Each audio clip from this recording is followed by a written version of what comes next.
Hello and welcome to another episode of the FemiNinja Project. And thank you so much for tuning in. As always, I have a fantastic and fascinating guest with me today. Her name is Tara Wiskow. She is an intuitive healer, speaker, NLP practitioner, life reinvention expert who is guiding women to elevate their life and love their body. She is also the founder and owner of her own company called Be the Change You Need and host of the Be the Change You Need podcast. Tara has her own remarkable personal story of transformation, hope, and healing, and she's going to share it with us today. So, Tara, thank you so much for being here and welcome to the show. Oh my gosh, Cheryl, thank you so much for having me. I am so excited to be here. I have loved our interaction prior to this interview, and I could not be any more honored to get to spend time with you and your listeners today. So thank you. You are so welcome, and thank you for being here and sharing your time with us and sharing your story. As before we started recording, I told you that you just amaze me. You have the most incredible story of Mm. strength, resilience, empowerment. And I'm just going to turn it over to you and let you share your story with the listeners. Absolutely. Thank you. My story started, as most do, in childhood at the age of 8 years old. And we don't realize that as adults that the breakdown began when we were a child. And at 8, I found out on accident, a secret was shared with me that my dad, who I thought was my dad, was in fact not my biological dad. He was my stepdad. And that my father had not wanted anything to do with me when he found out that my mom was pregnant. And so on that day, on my eighth birthday, in fact, my entire world flipped upside down and things began to make sense. My friends would ask me if I was adopted, and I didn't know what adopted meant back then. I would just Mm-hmm. laugh and say no because I had no idea. And the reason why they asked it is I, if you can't see me, am dark brown hair, dark brown eyes. My mom, my dad, and my two sisters were very blonde and very blue eyes. So there was an understanding of why they would ask if I was adopted. And Mm-hmm. that all started to make sense as the secret began to unfold. And I realized what had happened prior to my birth. That big secret Mm. coming into my life at that age, Cheryl, it honestly caused me to think that I wasn't safe to be myself Mm-hmm. anywhere. Because if my own dad, who I'd never met, yet as a child, you know that the word dad is supposed to be something big, if he couldn't even accept me and want me, then there absolutely was a possibility that my family that I'd lived with for 8 years could just decide one day that they didn't want me either. And Oh. so I began shifting identities. I began making sure that I was the mom, the daughter for my mom, the Mm-hmm. daughter for my now stepdad, who will always be my dad, always and Mm-hmm. forever. And then who I needed to be for all my friends and family, anywhere and everywhere. This identity shifting, mask wearing led into my high school years into college years. And in fact, at the age of 17, I became engaged and was married at 20, simply because I was trying to find that love, to get that Mm-hmm. connection, to make sure that I was never going to be rejected. And I did what I'd learned to do young, and that was just to be who I needed to be in order to not be abandoned. And the one thing that I did, the one thing friendship that I found that never disappointed me was food. So Mm. food became always who I knew was my best friend. It Mm-hmm. always tasted the way I knew it was going to taste. It always showed up exactly when I needed it to be. It was never a disappointment, and it sure as hell never abandoned me. Mm-hmm. And that led to a lot of eating and binge eating and a lot of struggles with the addictions of sugar and so on and so forth. And brought me to 338 pounds and the term morbidly obese by the medical Oh, field. oh. So that was the journey of getting to that area of my life and being in that space. And at that time, I realized that my life was not okay. Hmm. And I realized that things needed to change, things needed to shift. I was a mom of three boys, and I was really lost and disconnected. I was struggling with anxiety and depression, and I could not figure out which way and how to get to where I wanted to go. And so I started to make some changes. And my Hmm. husband at the time was absolutely against them, did not see a need for change. I knew I needed something to change. He didn't. And I began to work hard at the weight loss and work hard at improving myself. And I always found that I was being pulled down by his own insecurities and his lack of desire to make the changes that I needed. Hmm. And we did end up divorcing. And I went about the journey after our divorce as a single mom and learning how to put my life Yes. back together for the first time, getting to know me and find me. And my gosh, that was so scary because I'd look in the mirror and see this woman who's 300 and some pounds. And I was so disgusted and ashamed of myself. And I saw no way to get to the other side of it. I Hmm. would look at these other women and think, why did God make them so lucky? How come they got to just be beautiful and pretty and smart and successful and then me? How come this is all I get? And that belief continued to sit with me, and I stepped into eating disorders, any weight loss drug that I could find to help me lose the weight, doctor prescribed, internet suggested, friend recommended. And when none of that gave me the results that I wanted in the time frame, because you know how it is, Hmm. right? Hmm. It's like you take years to put the weight on, but then you just decide you want to lose it and it's supposed to happen overnight. Well, it Hmm. doesn't work that way. And eventually that led to bulimia becoming my very, very best friend of trying Oh. to lose the weight. After a year and a half of struggling with this eating disorder, I stepped into it and began to entertain the idea of it because I just wanted to be a better mom. I Hmm. had these three remarkable young men that loved me so much, and I Hmm. couldn't be the mom that played with them, that was engaging with them. I was the park bench mama because I couldn't Hmm. fit on the equipment at the park. And Hmm. I wanted to be the mom that I always thought I would be. And so that began my entertainment of bulimia. And eventually it just became the thing that Hmm. I struggled with for a year and a half. I And want to after, back up just a little bit, if I Mhm. may. I don't mean to interrupt you, but I'm going Oh, back please. to this that really it just stuck in my head. An engaged 17-year-old. When you got Mm. engaged at the age of 17, did anybody try and talk you out of it or say, hey, this might not be the best idea right now? How did that happen? And then when you said, your husband divorced you, you already had the three little boys at that time? I just clarify the time frame for us a little bit. Yeah. First of all, no, nobody questioned. My mom didn't question my dad. And in fact, my mom was married at 17, divorced at 20, had a one night stand with my biological dad after they're divorced, and then ta-da, here I am, right? So for her, I mean, I was following in her footsteps. So it just made sense that, of course, Tara would get Wow. engaged young, right? And so, yes, married at 20, I was a mom at 21, and then I was a mom at 24 and a mom at 27 and divorced at 28. Oh, So it jeez. went in a pretty rapid timeline, Yeah. Rapid succession. right? Yes, absolutely. Absolutely. And then back to kind of where I was at in the weight loss journey at that point. I realized after that year and a half of battling with bulimia that I still was not the mom that I wanted to be. I hadn't Hmm. lost a lot of weight. I was very tired. My system was depleted. I was struggling to show up to my job every single day. Things were not going well, and I turned to suicide.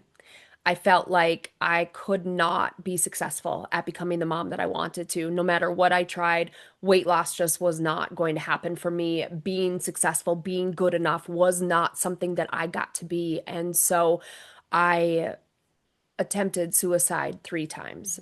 Oh, And the third suicidal attempt, my middle son saved my life. And he asked me a question that jolted me out of my space of thinking hmm and put me back on a track or on the track. I shouldn't even say back because I don't know that I was ever on the right track. hmm And he asked me when he walked into the room, he said, "Are you going to die, Mama?" And he asked me this question and made me think about this. Like, wait, I have a choice. hmm I can choose. I had not even connected that I was choosing to leave this world. I just thought that that was the only way. And he was asking me if I was going to die, made me think I can choose to stay. And hmm all of a sudden, out of nowhere, I heard my voice saying to me, even though I knew it wasn't me, it was coming from somewhere, Tara, you have got to learn to love yourself as much as you love your boys. That is your hmm only way out of this. And in that second, I realized that I'd tried everything to lose weight but love myself. I had Mm. never done anything nice to myself to try to get me to that goal that I was chasing on a daily basis. And so I began to do mirror work before I even knew that it existed. After I learned about it with Louise Hayes, I mean, that hmm opened up my world so drastically. But prior to me learning about her, I started to talk to myself in the mirror. I couldn't look at myself at first, but I Oh. would say positive affirmations. I would speak love to myself. I would be aware of the things that I was saying and I would shift it and do that diligent work of really being aware of the things going on in my head. hmm And that led to a weight loss journey over years of 220 pounds that I lost on my own through a lot of hard work and became a bodybuilder and now am the CEO founder, intuitive healer for women in my company, Be the Change You Need, where I help them to uncover the blocks that are keeping them from being their truest self and learn how they can become the woman that they desire to be and void of all these beliefs that they don't get to be. You hmm get to be, and you will be if you so choose to be. So it's been a journey, an amazing Okay. journey. So I want to stop you again right there. I Yep. want you to repeat that for the listeners of the weight loss journey. You lost how much weight? 220 pounds. Oh my God. How long did it take for you to do that? So my youngest son was 2 years old. I always have to do the time, the hmm math of it. He was 2 and he is 19. So it took me about 10 years because I've lost it, or about 7 to 10, I would say, to lose all of the weight. And hmm I've kept it off for over 10 years now. hmm So actually, I'm thinking that that really is a relatively small amount of time, considering how much weight you did lose. And for those of you who are listening to this episode and you're not watching it, do go to YouTube and look at Tara because she's a bodybuilder. She's in great shape. Thank you. I'm envying some of those muscles. What an incredible job you have done. Thank you. It's been really a life-saving journey. I opened my own gym, in fact, and so my husband and I now we own a brick and mortar gym where we hold the space there as well for individuals to come in and really work to meet their health and wellness goals in that space. It's such a welcoming community, and I create that welcoming community because it saved my life. hmm Being able to work with the free weights, be in the machines, and really dive deep into my emotions while I was working on my body gave me such a new perspective of what it means to come home to yourself and actually self-care. Self-care hmm doesn't always have to be a massage. It doesn't always have to be getting your nails done, even though I love both of those. hmm Self-care can be going into the gym and picking up a pair of dumbbells and doing a shoulder press. hmm That's a huge part of self-care for me.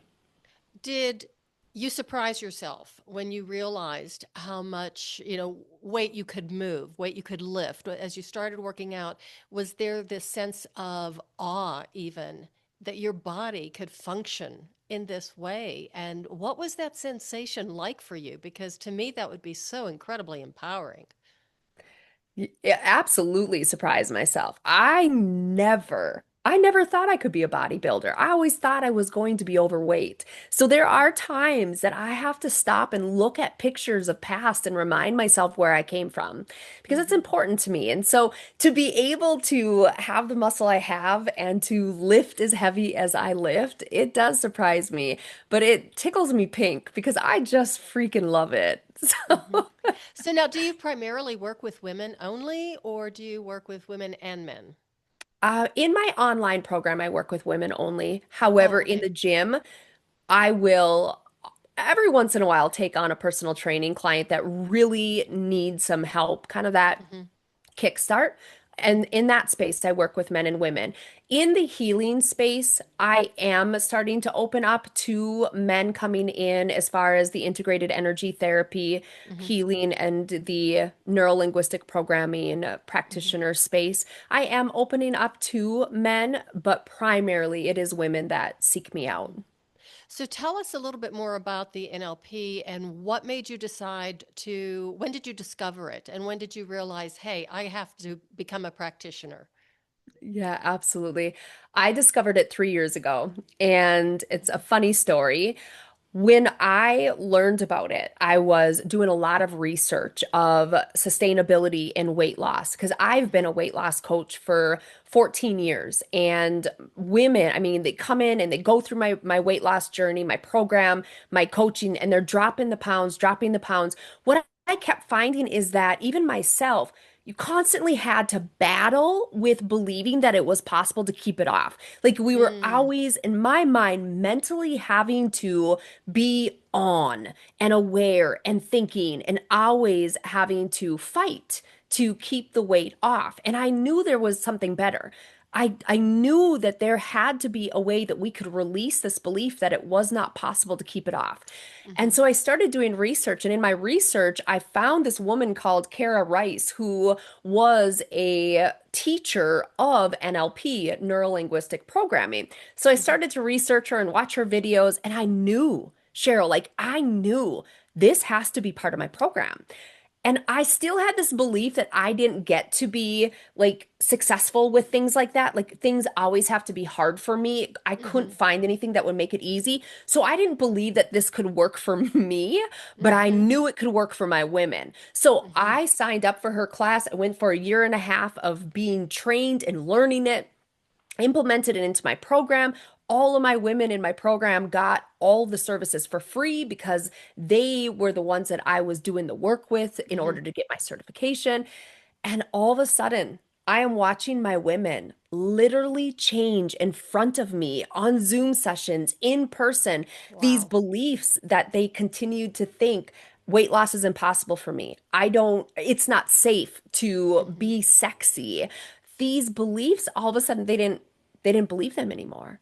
They didn't Hmm. have them anymore. And they started to relax on the journey. And they started to not feel like they had to have the food or be afraid of the food or any of these fears that were constantly cycling through them. They were gone and their messages weren't coming in of fear. And Hmm. I realized that the NLP, the releasing of these limiting beliefs and these negative emotions was giving them that space of peace and harmony and belief in knowing that they'd lost the weight and they weren't going to gain it back. Hmm. So that's the journey and why I knew it was absolutely important to come into my program. And since then, I have absolutely seen so many benefits for myself as well. And now, how long have you had your business? I've been weight loss coach for 14 years and Okay. Be the Change You Need is 2 years. Well, congratulations on that. And I've got Thank to you. ask you, I want to, again, going back in the little time machine to that time where you were 338 pounds. I have a hard time Mhm. even saying it, let alone believing it. Um, If you could have looked into the future, or if, somebody would have come to you and said, look, Tara, this is what in 10 years, this is what you're going to be doing, this is what your life is going to be like, and this is what you're going to look like. And this is what your life's work is going to turn into. What would you have said to them? It's not possible. I don't get to live a life like that. I know that that's what I would have said because that's what I believed. Hmm. Hmm. And when did you realize that that was absolutely 100% not true? Probably about 2 years ago at the launch of Be the Change You Need, I Hmm. lost my baby sister to cancer. Hmm. And in the losing of her, really opened me up. She's the reason why I opened up intuitively and realized that I was meant to be a healer. The one piece that I could never discover, I could never figure out who I was meant to be. My internal world was always in chaos of trying to figure out why can't I be happy? I've lost 220 pounds. My exterior is absolutely changed. Why can't I just be okay with myself? Why can't I be happy? What's missing? I always knew something was missing. Hmm. And so 2 years ago, when I lost Trisha, and Hmm. I started to really go in and listen and hear what my internal space, my internal world was saying to me, as they were saying, you have so much within you that needs to be healed. You have a lot of blocks. You have a lot of these beliefs that are keeping you stuck in being a woman that you are not meant to be, you don't want to be, and you're not allowing your truest, most authentic self to come forward. And that brought me to remembering one of my mentors years prior saying, Tara, you have to learn to get out of your own way. And I had no idea what Hmm. she meant by that. But in that moment, I realized, oh, this is how I'm getting in my own way. I'm not letting myself emerge. I'm not letting myself be me. And so 2 years ago is really when I realized that I was safe to know that I had come home because I started to open up and become myself and really let my truth shine. Until that moment, I always lived behind masks. I was, even with my husband, we've been married for 12 years, and some days he still stops and looks at me and has to really kind of like get a feel and not, maybe not get a feel, but like realize like shit, this is my wife. Like who are you? Because I have been so often very fake and Hmm. always wanting to make sure that I kept him happy in order for him to not divorce me and Hmm. reject me and get rid of me. Does Hmm. that answer your question? Yeah, it does. And that actually brings me to another question because that's what I was wondering how your boys reacted to you as you were going through this metamorphosis. I mean, to me, it's like, you know, the image of the butterfly coming out of the cocoon and just really being able Yeah. to spread your wings and fly. Was it, they must have loved it, but was it confusing to them? Did they like, who is, what happened to my mother? Yeah. You know Who what? is my mother? Yeah, they joined my journey. Hmm. I was very honest with them. I would talk to them about my weight loss. When we would go out to the restaurant, they would tell the waitress, my mom's trying to lose weight, so she can't eat these things. She was always they were so supportive, and we would go out for a walk. So they'd be on their bike and they knew they could pedal a block and then they had to wait for me to catch up and then Hmm. they could pedal a block. And so they joined my journey and they watched it. And so sometimes I think they forget that I Hmm. actually was as overweight as I was. And they're reminded when they see the pictures. I see it in my oldest son. He lived with me the longest being in that struggle. And so I see him struggle with his own beliefs in himself. He struggles with his weight. And so that pulls on my heart a lot, that I know that his weight struggles come from a learned experience and behavior from me at that time of my life. Hmm. So I don't think that they're as surprised by it simply because I had them join the journey with me and be Hmm. part of it. So I would do dumbbells in the living room because I was not confident enough to go to the gym, and Hmm. they would join me. They'd be part of it and they'd be active with it.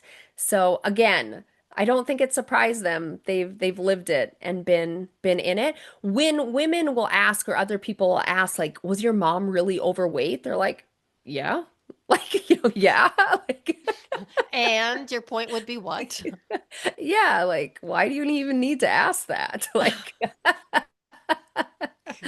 oh, Oh, that's pretty funny. So I'm going back to the boys. There was something else I wanted to, oh, yes, something else I wanted to ask you because when you're working with clients and they know that your history and your background and your journey, are they surprised? That when they see you, this healthy, vibrant young woman who, looks like she could lift boulders, that you used to have a hard time even just walking across the room. yes, my clients always are so surprised, but it's also a big inspiration for them because Mm-hmm. they know that I get them, and that Mm-hmm. is a blessing.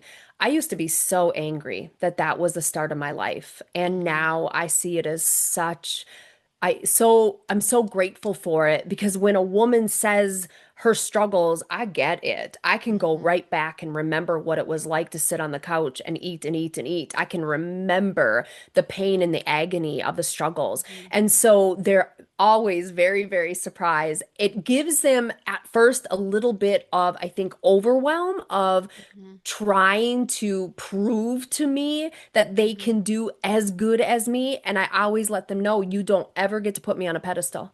Mm-hmm. Never do you put me on a pedestal because I don't belong there. My success is your success. If I can do it, you can do it. And Mm-hmm. once we have that conversation, they realize that I am their biggest supporter and I'm right Mm-hmm. there with them. I get them. I understand their pain. I also will guide them through it. And I say to them, I will walk with you. I will crawl with you. I will run with you. I will fly with Mm-hmm. you. The speed and the pace that you want to go, I'm going to match it. And I'm going to be with you every step of the way. And that really helps them to build that belief in themselves to be able Mm-hmm. to do it. Takes that fear that I'm going to Mm-hmm. think that they're not good enough out of the gate right away. Well, also, I think it's very validating, to you as a coach, having had that lived experience. There's nothing more annoying than going to somebody for help who's, the perfect height, the perfect weight, the perfect Yeah. size, the perfect, girly parts, everything, the whole thing. And then Yes. they're lecturing Yes. to you, and, you already have that insecurity. And then to have to go to somebody who just doesn't understand, they have not had that own experience of what Very it was true. like to struggle. Very true. And it's deflating as an individual. I've been there when I was at that weight looking for help. It's deflating on yourself because they're talking to you. You feel like they're talking down to you and Hmm. letting you know it's really not that hard. You shouldn't be struggling like this. Food doesn't have to be an issue. You're making it an issue. And on the inside, you're thinking, I'm trying every single day and I don't know how to get past this and I'm looking to you for guidance.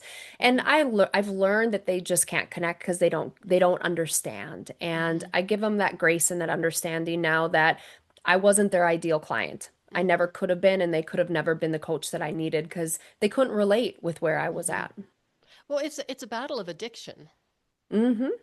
I mean, It is.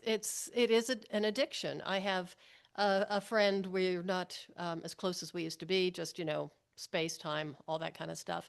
But who had a problem? She was the other way. She was anorexic for years and years and years. Most of her life, she was anorexic, and her one thing she would always say is, "Food makes you fat." Yeah. And it's like, no, No. food gives you energy. Food can be medicine. And it's like, no, no, I can't eat that. It will make me fat. And she was so painfully thin that she actually, in her early 50s, had a near fatal heart attack from, Oh, and she was going to go to counseling and going to go to, like a rehab center, and she just couldn't do it. She says, I've always wow. been this way and I've always, managed, so I'm not going to change. Yeah. It is an addiction. It honestly is. And it's the addiction one can be from food, especially the sugar. It is Mm-hmm. very addictive. And also in the feeling of it. That was one thing that I struggled with as a bodybuilder. When you'd go into the lean out phase and prep for the show, your body's so lean, so tight. You see every muscle everywhere. And for me, looking in the mirror, I get goosebumps right now as I think about it because I can instantly get addicted to that look because Ah, you're sexy, you're amazing, you look so incredible. And then you start to put the weight back on because you cannot live like that. You can hmm only handle to be in that space, that body, that thin for a week at the most. And then you start to eat and implement food back in, and naturally you start to have that water weight that comes back yeah. on. And so it was a big struggle for me in the bodybuilding when I did the shows because hmm that was hard for me to come out and not slip right back into the bulimia and not hmm want to binge and then purge, purge, purge. So hmm there was a lot of discipline over the 4 years that I was a bodybuilder and learning how to heal that relationship with food and trust people. hmm A lot of trust that was built from me trusting people to help me get hmm through that was a huge benefit from my bodybuilding days. hmm So now, when you say the shows, would they be like competitions? Yeah. Yeah. How fun Yes. was that or not? Oh my gosh. It was a love-hate relationship. Yes, I know. I I loved the discipline with the food. Like that was really good for me to have that discipline. Like I knew, and I still do that today. Like I've hmm eaten the same thing every single day for probably 5 years. It's easy for me. It just, I enjoy that. So I love the discipline. I loved lifting as heavy as you can and seeing the muscles. And yeah, I love the swole. The cardio 2 hours a day as you get closer to show, that was grueling. The show itself was an amazing experience. Not always did I love it because it hmm was easy to slip into comparisonitis. I Yes. was 338 pounds. I have stretch marks from here to Kingdom Come. And so you see these women who have no stretch marks and this beautiful physique. And I'm like, I mean, I've done absolutely amazing. I have muscles that are popping. However, we could, draw lines for days. So there was that comparisonitis that would hmm come in. So that was difficult for me. And I had to work a lot on not letting that get in the way because your mind will affect your ability to flare your lats and put yourself into that most defined look. hmm And at the end of it, I loved it. I really did. Even still today, after doing 4 shows, I still have a little taste of wanting to go back and doing another one. However, I think my body is just past that point of wanting to go through all of the work of it. Yeah, to me it sounds absolutely horrible, but that's just me because That not my is style. that's the consensus across the board of most people. Yeah, I mean, hey, I'm proud of you. I'm happy for you. I'd cheer you on. I'd come and watch and yay, go Tara. But oof, I wouldn't want to be up there doing that. A lot of women say that to me when they ask about me coaching them, and then they'll say, I do not want to be a bodybuilder. I'm like, I'm not here to make you a bodybuilder. That's awesome. Uh, So now, when did you start your podcast? I started my podcast 2 years ago, May of 2023. So right at the exact time that you started your practice or your business. Yes. Wow. Yes. I had come out of a year of teaching first grade, the worst year of my life. The worst decision that I was so lost, Cheryl. I had no idea who I was supposed to be. And I finally decided running a business, you're just not supposed to do it. Like I felt like I hmm could never be successful at hmm anything because I didn't know who I was supposed to be. So I decided, because I had my elementary ed degree that hmm I'd had for years, I thought I'll just go be a teacher. That's it. I'm gonna be a teacher and retire there. I'm done with all of this stuff. And it was the worst year of my life. I had the most amazing students. They were fantastic. My parents were great. It just was not a good experience in the school district. And so I knew when I turned in my resignation in January hmm that I was going to finish out the year. I was not coming back. And I knew that I was going deep into coaching women in what I thought was confidently happy. That's where my podcast started, was confidently happy. It was going to be about how to be confidently happy. That's what I told myself. And then I lost my sister, and Oh. I knew that that was not right. And she brought me to connect with it. She brought me into, through her speaking after she speaking to me after she was gone and Mm-hmm. connecting with me, brought me into a meditation, Mm-hmm. and I connected with my future self. And Mm-hmm. my future self was on one side and Trisha was on the other side. And my future self said, Tara, you are a healer. You have always Mm-hmm. been a healer. And the world needs you now more than ever. And it's time. And I looked to see Trisha, and she was gone. And I knew that Oh. she was sitting with me long enough to keep me rooted there to get my higher Mm-hmm. self to come to receive that message. And I have chickens, which is because of Trisha. I've always said I would never have chickens, and then now I have chickens, and I freaking love chickens. Oh my gosh, I'm so crazy. I was out cleaning out chicken poop out of the chicken coop because I love to keep it clean for them. And all of a sudden, as I'm scooping poop, I heard, be the change you need. That's what you've always done, Tara. When you lost 220 pounds, you became the change you needed to do that. When you overcame suicide, you became the change you needed to move past that. Everything you've done has been as a result of you being the change you needed to be. Mm-hmm. And I knew in that instant, that's what's missing. Oh my Mm-hmm. gosh, that's the missing piece. I'm a healer, helping women become the change they need so they can Mm-hmm. finally live the exact life that they want to live and stop waiting for permission to be who they've always wanted to be.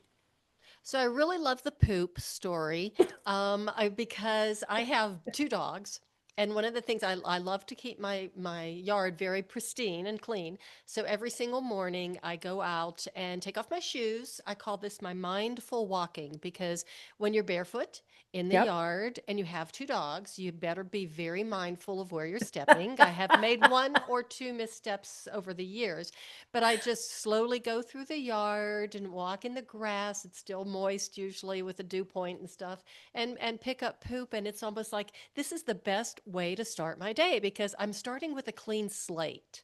Ah, yeah. You Oh, I know, all love the that. crap in your life that comes your way, it's cleaned up, it's tossed away. You know, I get my time with nature and my feet in the grass. And yeah, it's really weird. I started that probably when I was in my 50s and now I can't stop. Oh, I think it's great. You're grounding in and letting your bare feet touch Mother Earth. And so Mhm. naturally, she's grounding you in. I think Mhm. that's amazing. And picking up the poop and keeping it clean, man, I mean, that's the real way to take care of the literal poo in your life and that Yeah. you can be in control of, right? But it's I think to me, I feel like it's such a great practice that you do for Mhm. yourself because you're seeing the accomplishment, you're connecting with yourself and giving yourself peace Mhm. at in that morning, early in those hours. That's amazing. Yeah, picking up the poop. I won't use that as the title for this episode. I just want to let you know that. Most people would probably resonate. Pretty sure they can. Okay, now what would you say to someone who is listening to this episode and they're thinking, well, this is all well and good. It worked for Tara. This is all well and good. It's working for her clients. But you know, I'm too old, or you know, I'm in my Mm. 50s. I'm in my 60s. It's too late for me. What would you say to them?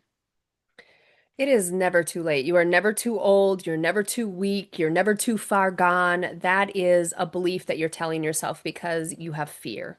You have fear that you're going to hope that a change can happen for you. And so you're going to get started. And then something that's normal. Anytime we start something new, a block comes in or something feels like it's resistance. That is always going to be there.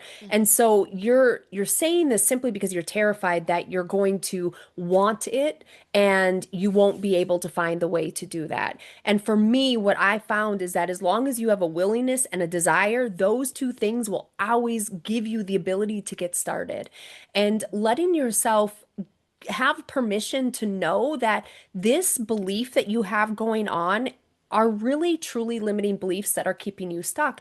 And it's okay for you to place one hand on your chest and one hand on your heart, whichever, doesn't matter where, which hand is which, and just calm yourself and just feel your Mm-hmm. central nervous system calming and ask yourself, what is this emotion that's coming forward as I'm thinking about wanting to be successful with my weight loss, with the improving of my body? Like, what is this emotion that's coming up for me? And it'll come. It'll come to you. We're all intuitive. And once that comes forward, just ask yourself, like, where do I feel that in my body? We want to connect with where it is in the body because maybe it's fear, maybe it's shame, maybe it's guilt. And then once you've got that connection of what is the emotion, where do you feel it in your body? What do you need me to know? Ask it. And then ask it, what do I need to do so you can feel safe? That will give you the answers of what it is that's keeping you stuck and give you that confidence that you know you can get past that. And I will say this as well. Think back to all the things that you didn't believe that you could accomplish Mm-hmm. throughout your life and look at what you've done. Because Mm-hmm. I can guarantee that almost every single thing that you've accomplished, you've had the belief, I'm never going to be able to do this. I'm Mm-hmm. too old to do this. I'm not smart enough for this. And you proved yourself wrong time and time and time again. This is no different. Mm-hmm. I'm so glad you used that phrase, we're all intuitive, because I Hmm. have the belief that, we're very intuitive and when we listen to our intuition, magic happens. But Yep. I also believe that over the years, that we have been taught almost or encouraged to not to pay attention to our intuition, that, it was just foo foo or, it wasn't Yep. real or, don't listen to it and you're just making things up, and I think that that part of our intuition has been kind of weaned out of us Yeah. because we've been, it's been dismissed. And when we don't have that intuition, we stop listening to ourselves and then Yes. we have to listen to other people. And if I were a suspicious person, which I am, I would think that there was a, little bit of a power struggle going there because then someone else can tell you what to do. Someone Yes. else can control you, make decisions for you. So I think that's a really important thing for the listeners to understand, to really pay attention, to that intuition and to cultivate it and pay attention. I agree with you. Our inner compass is Hmm. there. We all have an inner compass that's there to guide us, and it gives us the directions. It's that voice you hear when you're at the stop sign and you typically go left, and instead, you know without a doubt you have to go right. And because you do, you avoid a very dangerous situation. Right. Your intuition is always there, and allowing yourself to hear it and listen Hmm. to it is so powerful. Hmm. And I agree. We've been told to not hear it Hmm. for some very, very, yes, suspicious reasons. Yes, yeah, and like I'm a ninja. I'm very suspicious of everything. So, um, Yeah. Tara, where can people find you? How can they get a hold of you? Do you have anything you would like to promote? Tell us about your online program. Just take it away and where they can find you. I mean, all of the links are in the show notes, but Mhm. I just want to highlight, the podcast as well as your business and your online program, whatever. So take it Thank away. you. Uh-huh. Awesome. Thank you so much. I am on all the typical platforms of Facebook and Instagram and TikTok. The best place to find me, honestly, is to go to my website, which is www.tara, Hmm. the dash like you'd find in a telephone number, Wiskow.com. So www.tara-wiskow.com. That's going to bring you to, I mean, learn more about me. Uh-huh. And also all of my links to my social media will bring you right there as well. I have my podcast, Be the Change You Need. That's on Apple as well as Spotify. Hmm. My programs that are available, I have two different programs and I also do healing. So it's a couple of different journeys. My first program is She Rises. It's a 6-month program where I bring you through what's called the Bitchin' Way. That's BTCHYN for Be the Change You Need. And that's the unravel, the upgrade, as well as the up level. So it's Hmm. fully unraveling you from the woman that you've always been, rewriting your programming and creating you into the woman that you desire to be. And that the doors are open currently for She Rises, closing September 22nd.